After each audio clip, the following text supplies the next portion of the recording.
Hi guys, welcome to my channel.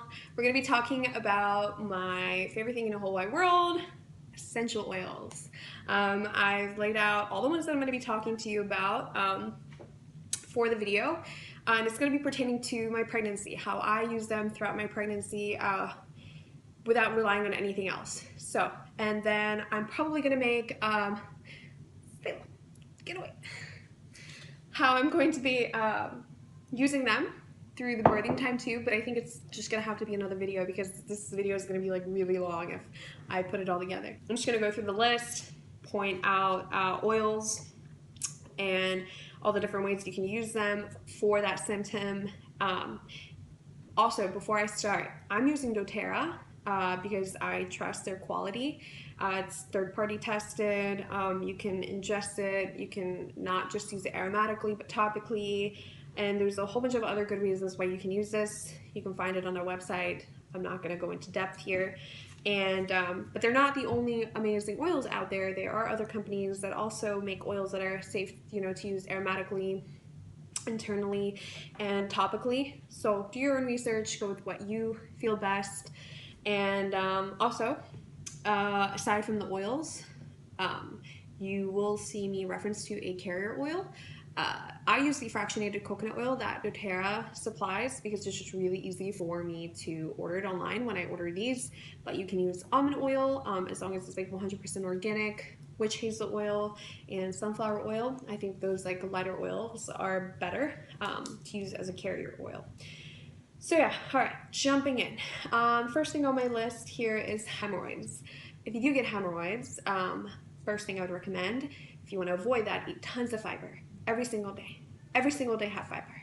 If you don't have fiber every single day in your pregnancy, you're probably going to get hemorrhoids. I got them, and what I did, that worked better than the creams that they told me to use. I did a drop of peppermint and a drop of my carrier oil and just rub it into the area, and that did the trick. First time I used it, I did not dilute. I just put peppermint on there. That was not good. It felt like I put a peppermint mint up my butt. Does not feel good. So, number two, perineum prep, pre-pregnancy. If you don't know what a perineum is, it's the stretch of skin connecting your vagina to your butthole, and it's the stretch of skin that can tear naturally, or it's the part that they cut when they do an episiotomy, which is done by your doctor. I do not want an episiotomy. I told them that if I tear, I want to tear naturally. But if you want to avoid that, you need elastin in your skin. So I went and I found this actually in a book that I read. I did not know this was a thing. I did not know you could do things to help your perineum stretch better and have more elasticity when like the time comes. But once I read once I read up about it, I got really interested in it because it's really the one thing I would like to avoid. Like, I'm not even afraid of a C-section if I have to get one, but that part tearing just really makes me, does not feel good. So anyway, frankincense. This guy is your friend. You're gonna put a drop of frankincense and a drop of your carrier oil into your perineum. So that's like kind of, that skin is not just on the outside, but it's also on the inside too. So you're gonna put it on the inside part, a drop of each one of these, and there's like a method that you can use to like massage it in there. But even if you didn't massage it and you literally just put the drop of frankincense in there with a drop of your carrier oil, I've read that will also do what it's supposed to do. But if you want to go the extra mile, go ahead and do it like the way that they ask you, or they recommend that you massage it in there. Now, they also say that you should do this after you hit 34 weeks. Being said, after 34 weeks, you probably can't reach in there, so you're gonna have to ask your partner to do that, which is super fun conversation to have. Gladly, my partner feels really comfortable doing that. So, and I have to say, I've been doing it for about 2 weeks now, and I can definitely feel the difference because it was really uncomfortable the first couple times, like we massaged it, and like it just did not feel good. And now, like that. Skin there just feels a lot better. Like I feel like when the time comes, it's gonna do its job and do a nice little stretching. Moving on, next thing on my list is sleep. Did not become a problem till I got really big and made like 50 million stops to the restroom, or had to like go from one side to the next since I couldn't like really sleep on my back, and I'm sleeping with like 5 pillows in front of me, behind me, and between my legs, so maneuvering all those when I have to change sides. I'm pretty much waking up like 3 to 4 times a night, and that puts me out of REM sleep and does not feel so great when I wake up in the morning. But to make it feel like whatever sleep I am getting feel good, like I am going into REM sleep, I did a drop of lavender and a drop of balance, undiluted, at the bottom of my feet. You have some really good reflex points there, so I would put it on both of my feet underneath and give it a good little rub when I knew I was no longer going to be out and about, like getting out of the bed, at least for like the next 2-3 hours. So that worked really, really well. Another thing you can also do is you can diffuse both of these.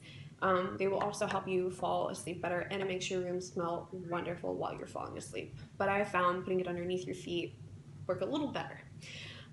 Next, skin problems. So I'm going to probably talk about skin problems, eczema, and stretch marks all at the same time, because a lot of what I did for them kind of talk about like the same oil. Got blemishes when I started to eat sugar. I got eczema from the baby giving me a gluten allergy.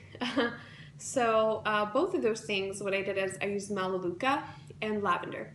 I would do Melaleuca every morning, every night, literally a drop into my finger and rub it directly onto the blemish. And for the eczema, like directly onto the eczema.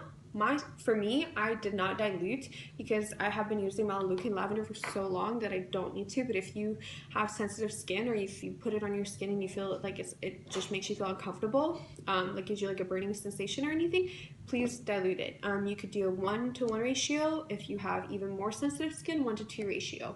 2 being your carrier oil, 1 being the essential oil. And I did the same thing with lavender. After I would do the Melaleuca, I would apply lavender. For you would probably dilute it 1-to-1. I just put lavender like directly onto my cheeks and like my chin and nose. And then after I would let the Melaleuca dry, I would also rub the lavender here too. And I'm saying elbows because that's where I had the eczema. And all gone. Don't have any more eczema, like don't have any issues. And I mean, the blemishes, if I have sugar, they come back obviously, but whatever I did have from just kind of going a little overload with sugar, whatever blemishes I had, they're all pretty much gone now. And then so stretch marks, I also use lavender for the stretch marks too, and I did not have frankincense in the beginning, but frankincense is also really good for stretch marks. So what I did with lavender, if that is all you have, I did dilute it because it makes applying it a lot easier the more oils you have. You can apply it like all over your belly or any other parts of your body that you think might stretch, give you stretch marks. I also made my own little like mix of butters, shea butter, coconut oil, almond oil, and then I put like 10 to 20 drops of lavender, and I mix it with Serenity because Serenity smells really good, and it's also the restful blend. So like at nights, I did it in the mornings too, but like especially at nights, it's just like you smell it and you're just like all snug and ready to go to bed. It just puts you to sleep a little better too. So I did that because these are what I had handy, like off bat from the beginning. If you don't, if you do decide to get frankincense, you can also add frankincense to, you can also add frankincense to any like oils, like you could do coconut oil and frankincense and rub that on your belly. You can, if you want to make body butters like I did, you can just do like frankincense into your body butters that you make and use those as well for like a stretch mark cream.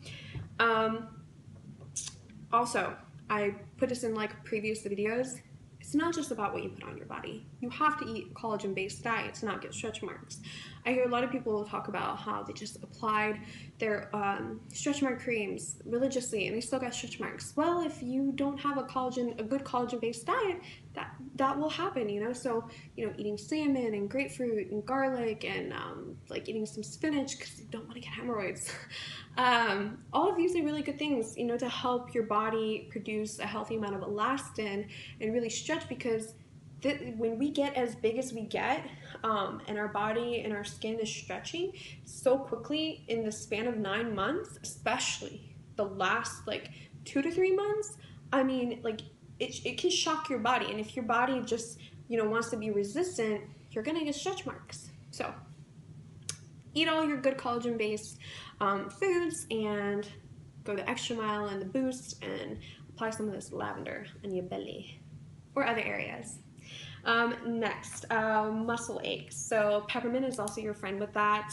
I'm actually going to talk about peppermint a lot for these next couple things on my list. Literally, drop peppermint wherever you have the aches. For me, it was my lower back. Dilute it with the carrier oil that you have. I dilute it not because it doesn't feel comfortable. I dilute it because it makes applying it and massaging it better the more oils you have. It would just, I mean, along my back, I would do like 1, 2, 3, like 3 little drops, and then probably like follow it with the oil, 1, 2, 3, and then just rub it all in, or like have my partner rub it all in for me, and it would be great.